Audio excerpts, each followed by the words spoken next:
Let's go back to the story now. In Kenyan police having arrested 55 Ugandan nationals suspected of being members of a religious cult. Authorities say preliminary investigations established that the group belongs to the Christ Disciples Church, whose members started disappearing in February. This happens just as autopsies carried out on 30 bodies discovered of members of another religious cult in Kenya revealed that some of the victims were strangled, beaten and suffocated. These bodies were found in a mass grave linked to another religious cult of the Good News International Church. Let's get the latest now from our East Africa correspondent, Isabel Nakirya, who joins us live from Kampala. Isabel, thanks for your time. A really dark story this. Let's talk about these arrests of Ugandans in Kenya. Do we now know where they were headed to?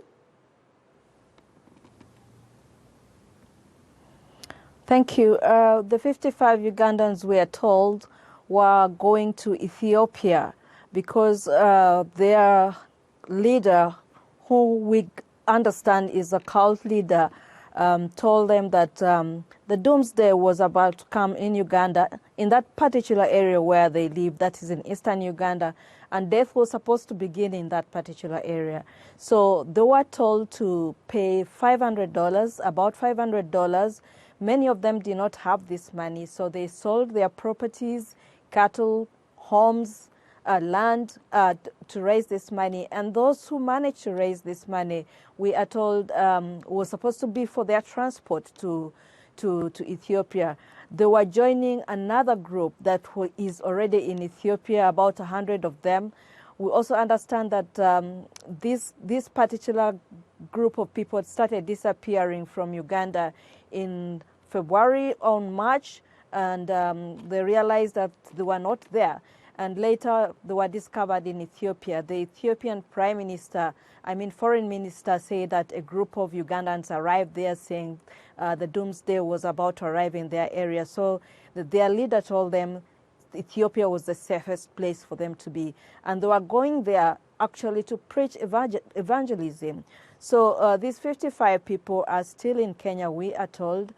They do not have any proper documentations, travel documentations, and so they were arrested. Some of them didn't even have enough money to travel.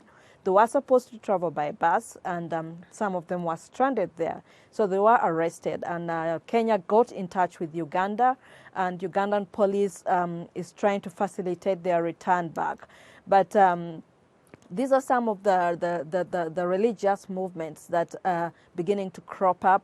Such a movement was in Uganda some 2 decades ago when 700 people were burnt in a church over a similar story about a doomsday, about to happen. So they were locked up in a church and set ablaze, and up to now the cult leader is nowhere to be seen.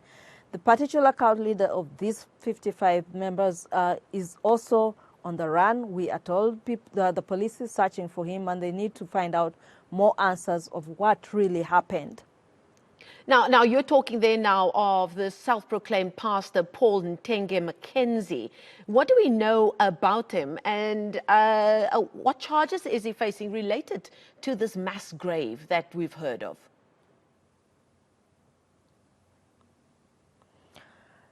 Paul McKenzie, we are told, was previously a taxi driver before he became a pastor.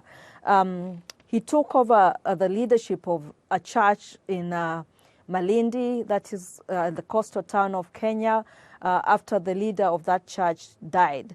And all of a sudden, he changed his ways of teachings, and he started telling people they were not supposed to go to hospital when they get sick. The children were not supposed to go to school. People were not supposed to work. We are told of people who left respectable jobs, flew from wherever they were working to come back to Kenya and join that movement. And when you are in that movement, we understand you are just supposed to pray, and death is heroism to them. And so they were taken to this forest to just pray fast and wait for death to take them off by starving. But we also know that many of the people who are taken there, because the children were not going to school, many of them were children. And because children are vulnerable, they are weaker, Many of them died because of starvation. But the elderly people who are not dying very fast, we are told some of them were being strangled. According to the autopsy report that just came out a few days ago, many of them were strangled, some of them were suffocated, and some were beaten up using blunt objects. And because they were already weak, they died. And so Paul McKenzie, who is now in police custody, is answerable to a number of charges like cruelty to children, terrorism, kidnapping. And another pastor was also arrested, though he's now out on bail. That is Ezekiel Oderu. He's a very popular televangelist, very wealthy, who is also linked to these mass killings. And so Ezekiel is also alleged to have business connections with the cult leader of the Shakahola, murder. And so we are told the various people who disappeared were also linked to his charge. So he's answerable to a number of similar charges like the other cult leader. Mm. Now, before I let you go, Isabel, how is this news? I mean, we're talking about two major cults in a way that's made the news both in Uganda and in Kenya. How is this news being greeted by Ugandans? Is this something that makes the news quite often, or is it seen as something that that has now started popping up as a potential problem in the society there?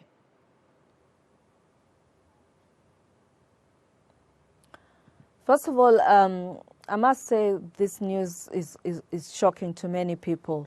In Uganda, for instance, 2 decades ago, when something similar happened, up to now, especially people who live around that particular place where the murder took place, are still in shock.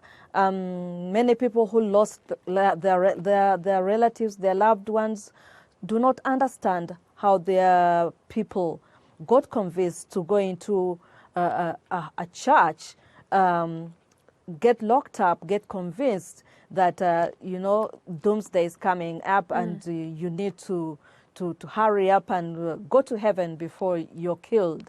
And so many of the psychiatrists that I've been hearing speaking about such incidences claim that some of these cult leaders target people who are very desperate, probably very miserable, poor, people who do not have jobs, single mothers who are maybe struggling to bring up their children. And so they are convinced that, when you do this, your life will change. And so these are people who are already desperate, and anything that, entices them into doing something to change their lives can easily give in to, these kinds of radicalism, and extremism. And so they just get taken up and they go. We've seen many of these Pentecostal churches around, for example, in Kampala. Most of them are women and children, many times single women who are really struggling with life. And so they get convinced easily and just end up in a cult, and that's how people get killed innocently. Indeed, a very, very disturbing story playing itself out in Kenya and Uganda. Thank you so much for that update and that insight. That's our East Africa correspondent, Isabel Nakirya, joining us live there from Kampala.